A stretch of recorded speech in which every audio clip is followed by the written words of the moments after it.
Thank you. అందరికీ నమస్కారం. మరీ ముఖ్యంగా మా కుటుంబంలో ఎవరి ఈవెంట్, ఎవరి ఫంక్షన్ జరిగినా సరే అది తమ ఇంట్లో ఫంక్షన్ లాగా ఉరకలైతే ఉత్సాహంతో ముందుకు వస్తూ మమ్మల్ని ఉత్సాహపరిచేటటువంటి మా అభిమానులకు ఎప్పట్లాగానే శిరస్సు వచ్చి నమస్కరిస్తున్నాను. Thank you so much. ఎప్పటికప్పుడు మీరు చూపించే ఉత్సాహం మమ్మల్ని ముందుకు నడిపిస్తుంటుంది. ఆ రకంగా మరొక్కసారి ఇక్కడున్న ప్రతి అభిమానులకు, అలాగే టీవీల్లో వీక్షిస్తున్న ప్రతి అభిమానులకు హృదయపూర్వక నమస్కారాలు తెలియజేస్తున్నాను. నేను నాలుగైదు రోజుల క్రితం అమెరికాలో ఉన్నాను. అక్కడికి ఒక మెసేజ్ వచ్చింది వరుణ్ తేజ్ నుంచి. డాడీ నీతో ఏదో మాట్లాడాలి అని. సరే, అప్పట్లో డే అండ్ నైట్ రివర్స్ అవటం మూలంగా టైమింగ్స్ కుదరలేదు, మాట్లాడలేదు. జనరల్గా మాట్లాడాలి అని ఎప్పుడు మెసేజ్ పెట్టాడు. అనుకుంటే వచ్చేస్తాడు. నేను ఊళ్ళో లేను కాబట్టి తను రాలేకపోయాడు, మెసేజ్ పెట్టాడు. ఏమో పెద్ద అర్జెంట్ ఉంటే మళ్ళీ తనే మెసేజ్ పెడతాడు కదా అనుకున్నాను.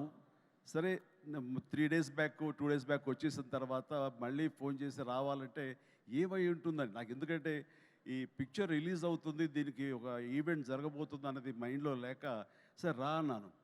ఇలాగా మా ఫంక్షన్ జరుగుతుంది, ఈ సినిమాకి నువ్వు ముఖ్య అతిథిగా రావాలి.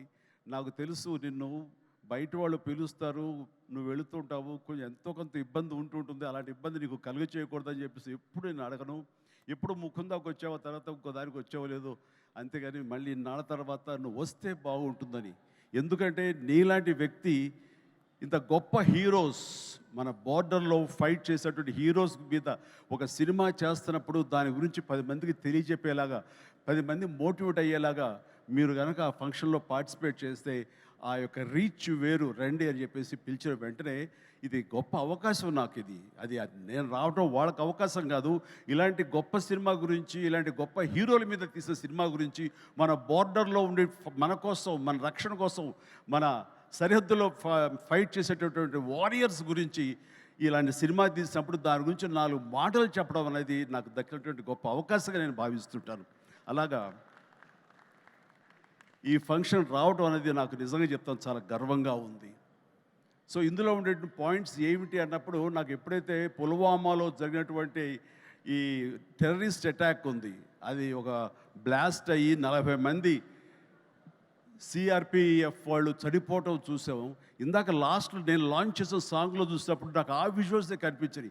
ఎంత హృదయ విదారకంగా ఉందంటే, సినిమాల్లో మనం కొంతవరకు చూపించగలం, నిజంగా నిజ జీవితంలో ఎంతమంది ఎంత హృదయ విదారకమైనటువంటి పరిస్థితి.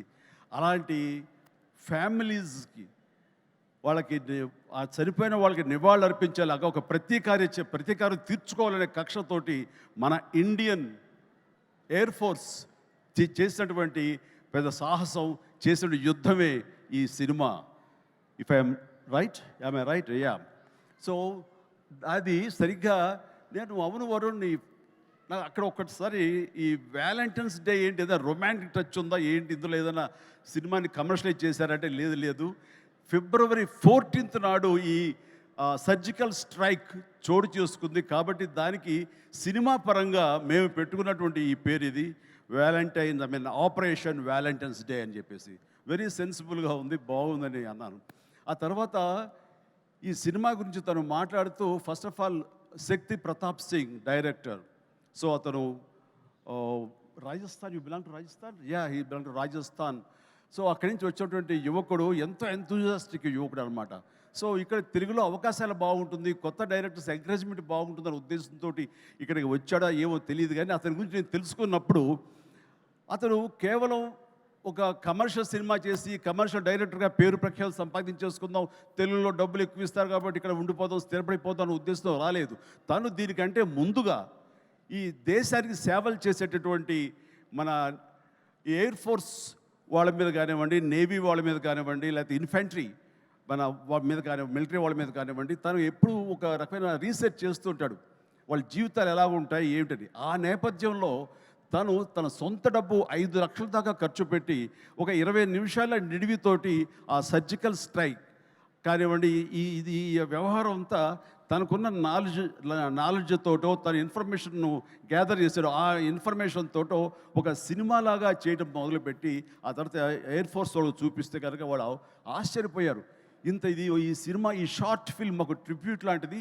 ఇంత పెర్ఫెక్ట్ ఇన్ఫర్మేషన్ నీకు ఎవరు ఇచ్చారు? ఇందులో చాలా సీక్రెట్స్ ఉన్నాయి, ఇవి బయటికి చెప్పే విషయాలు కాదు, ఇది నీకు ఎలా తెలుస్తుందని. సోమా, ఇందాక నువ్వు అన్నావు కాదు ఏదో లీక్ చేస్తావని, ఇది లీక్ చేసేస్తాను. ఓకేనా? హ్యాపీయా? Happy sir. ఎస్. ఇది ఎవరు చెప్పరు, సినిమా కూడా చూపించారు, అది చెప్పేస్తాను. సో ఎయిర్ ఫోర్స్ వాళ్ళు ఈ సినిమా చూసి, ఆ చిన్న సినిమా చూసి ఇది ఇంకెప్పుడు తీయద్దు ఇట్లాగా అన్నారు. ఏంటి అన్నారు.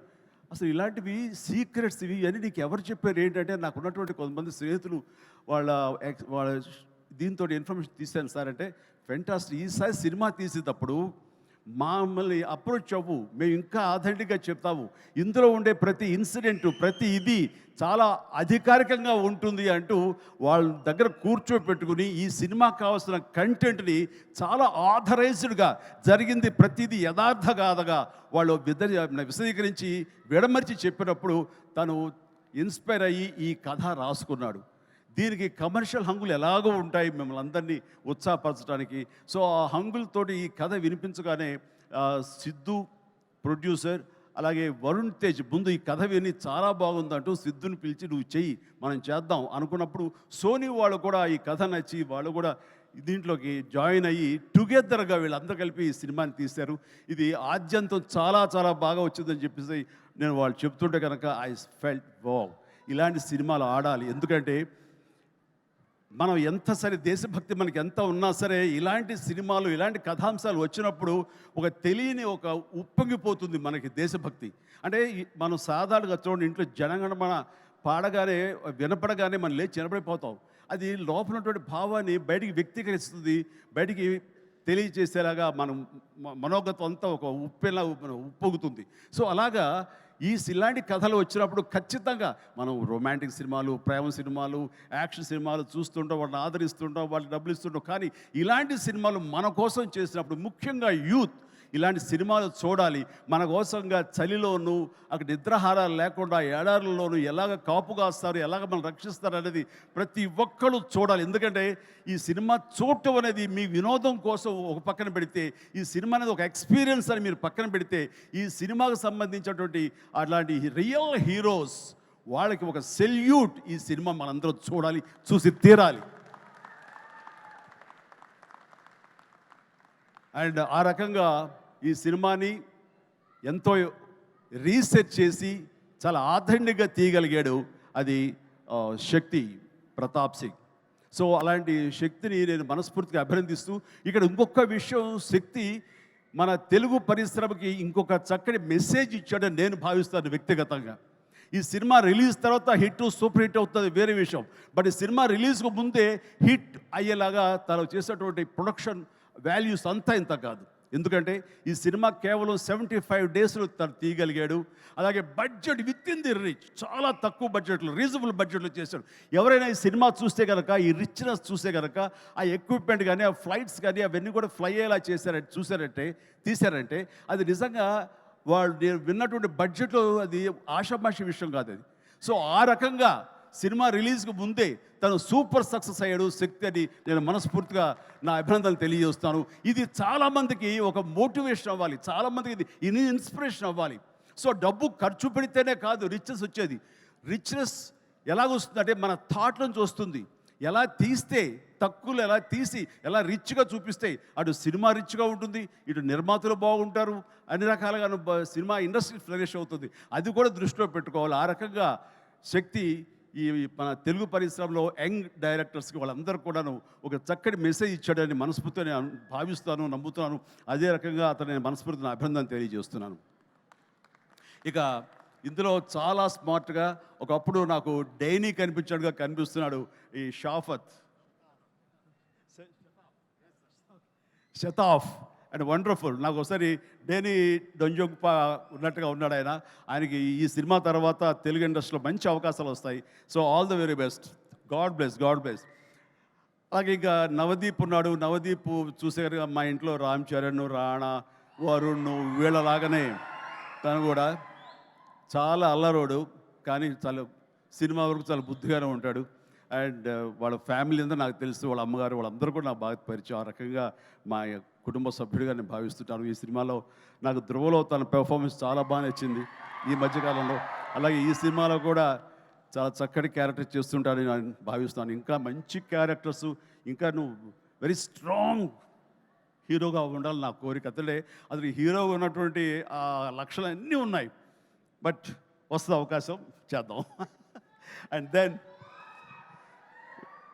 నేను ఎప్పుడు టైం పాస్ అవ్వడం కోసంగా చూస్తుంటే ఒక వ్యక్తిని తరచూ చూస్తుంటాను ఈ మీమ్స్లో. అదే ఏం మస్తు షేడ్స్ ఉన్నారా నీలో నో మస్తు షేడ్స్ ఉన్నాయరా, ఏమ్రో కమల్ హాసన్ లాగానే అనేది. సో మనిషి టాలెంట్ ఉంటే ఇది అంటారే అన్నం మెతుకు చాలు ఉడికిందా లేదని తెలియటానికి. ఆ రకంగా వీళ్ళందరూ వాళ్ళ టాలెంట్ని ఈ రకంగా వాళ్ళు చూపించుకుని నాలాంటి వాడి దృష్టిలో కూడా పడేలాగా ఉంది. అండ్ చిన్ననాటి నాస్టాలజిక్ ఫీలింగ్స్ నువ్వు చెప్పగలిగావు. I'm also so happy. నన్ను చూసి మీరు అంత ఆనందపడతారో, మీ ఫీలింగ్స్ చెప్పినప్పుడు, మీ చైల్డ్హుడ్ విషయాలు చెప్పినప్పుడు నాకు అంతే ఆనందంగా ఉంటుంది, అంతే ఇన్స్పిరేషన్గా ఉంటుంది. I'm really glad to hear that. So nice of you. And then ఇక హరిరామ్ జోగయ్య గారు టెక్నీషియన్స్గా పోలిస్తే వారు మాకు మంచి మిత్రులు. అండ్ వారికి నా అభినందన తెలియజేస్తున్నాను. అండ్ తర్వాత ఇక్కడ డిఓపి హరి గారు, వారికి కూడా మా బెస్ట్ విషెస్. ఈ సినిమా పెద్ద హిట్ అవుతుంది, ఆయన విజువల్స్ కూడా బాగుంటాయని నేను నమ్ముతున్నాను. ఆయన కూడా మంచి పేరు రావాలి. ఇక విజయ్ వీళ్ళందరూ, అలాగే ఓకే, గాడ్ బ్లెస్. అలాగే సిద్ధు కూడా మంచి ప్రొడ్యూసర్గా ఎదగాలని మనస్ఫూర్తిగా కోరుకుంటున్నాను. మీరు చెప్పే దగ్గరకు వచ్చేదో కాదు. Good luck please. And then ఇక్కడ యంగ్ డైరెక్టర్స్ చాలామంది వచ్చారు, కరుణాకర్ ఇలాంటి వీళ్ళందరూ కూడాను ఈ సినిమాలో వాళ్ళ సినిమా అన్నట్టుగా భావించి వాళ్ళు చెప్పినటువంటి మంచి మాటలు, గుడ్ విషెస్ ఈ సినిమాకి బలంగా ఉంటాయి. ఇక అందరి గురించి చెప్పి నా బిడ్డ వరుణ్ తేజ్,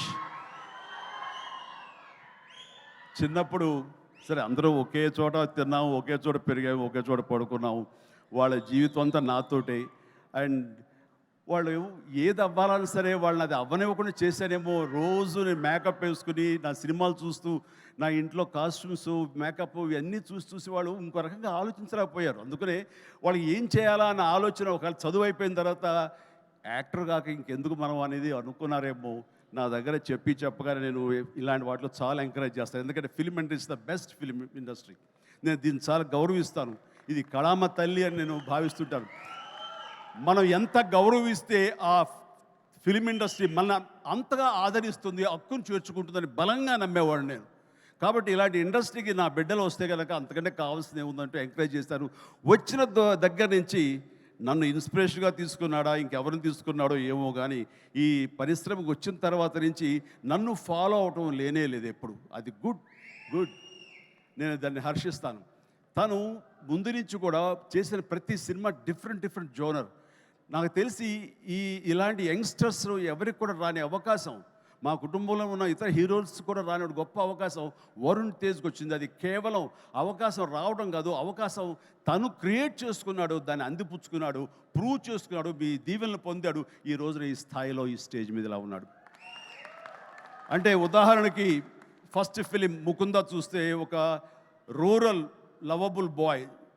ఆ తర్వాత కంచా, అసలు ఎప్పుడుదో 1947 ఆ టైంలో వరల్డ్ వార్ సెకండ్ టైంలో ఉన్నటువంటి ఒక సైనికుడు, మిలిటరీ సైనికుడుగా. ఆ తర్వాత ఒక వ్యోమగామిగా, ఆస్ట్రోనాట్గా.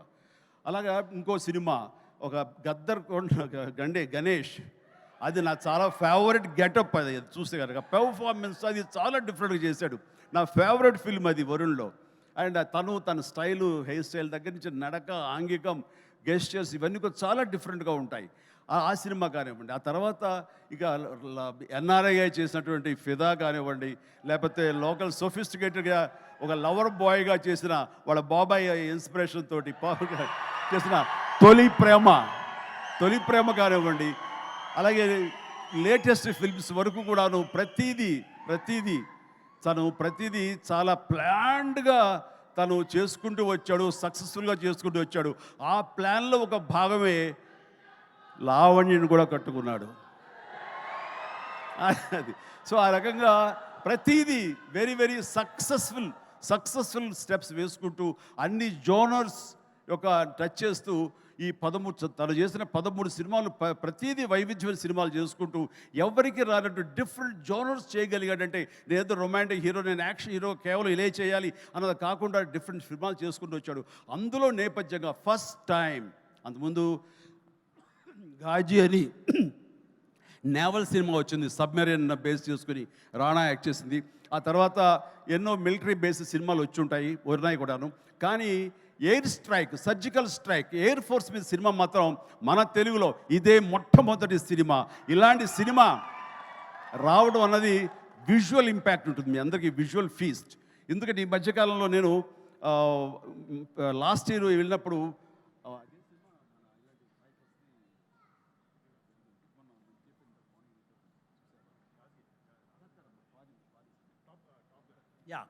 టాప్ గన్ సినిమా చూశాను. టాప్ గన్ సినిమా చూసే ఇంత బాగా మనం చేయగలమా, ఎంత బాగా చేశారు అండ్ అంటూ నేను చాలా ఆశ్చర్యపోయాను విజువల్స్కి. అది 1 year బ్యాక్ చూసిన సినిమా అది. ఈరోజు చూస్తే కనుక మనలో మన తెలుగు వాళ్ళు, మన వరుణ్ తేజ్, మన సిద్ధు, మన శక్తి వీళ్ళందరూ కలిపి అలాంటి సినిమాని ఇక్కడ ఈజీగా చేసి అవతల పడేశారంటే టాలెంట్ అనేది ఎవడబ్బ సొత్తు కాదు, మనం కూడా ఆ స్థాయిలో ఉన్నాము. ఆ స్థాయిలో ఉన్నావు అనేది మరొక్కసారి ఈ సినిమా ద్వారా నిరూపించబడుతుంది. ఇలాగే వండర్ఫుల్గా చేశారు వాళ్ళందరూ. అండ్ ఈ రోజున అలాంటి విజువల్స్ తోటి సినిమా చూడలేదు ఒక వండర్ఫుల్ ఒక ఎక్స్పీరియన్స్ ఇది నేను అనుకుంటున్నాను. ఆ ఎక్స్పీరియన్స్ ప్రతి వాళ్ళు అనుభవించాలి, ప్రతి వాళ్ళు చూసి తినాలి. అది నాకైతే మాత్రం March 1 ఎప్పుడు చేస్తుందా, ఎప్పుడు చూద్దామా అని. అన్నీ కుదిరితే కనుక ముందు రోజు చూపిస్తానని భావిస్తాను నేను. ఓకే చూద్దాం. బట్ ఇలాగా ఈ సినిమాకి పనిచేసేటువంటి ప్రతి ఒక్కళ్ళు, అలాగే మ్యూజిక్ అవకాశం ఎంత ఉందో తెలియదు కానీ మంచి RR తోటి అద్భుతంగా చేయగలడు mayor, Vicky J mayor. And of course ప్రతి ఒక్కరికి ప్రతి టెక్నీషియన్స్కి నా హృదయపూర్వక అభినందన తెలియజేస్తూ ఈ సినిమా పెద్ద హిట్ అవుతుంది. ఈ సినిమాని హిట్ చేయటం అనేది తీయటం వరకు వాళ్ళ బాధ్యత. హిట్ చేసి ఆ రకంగా మన సైనికులకు నివాళులు ఇవ్వాల్సింది, ట్రిబ్యూట్ ఇవ్వాల్సినటువంటి బాధ్యత, వాళ్ళకి సెల్యూట్ చేసే బాధ్యత మనందరి మీద ఉంది. జై హింద్.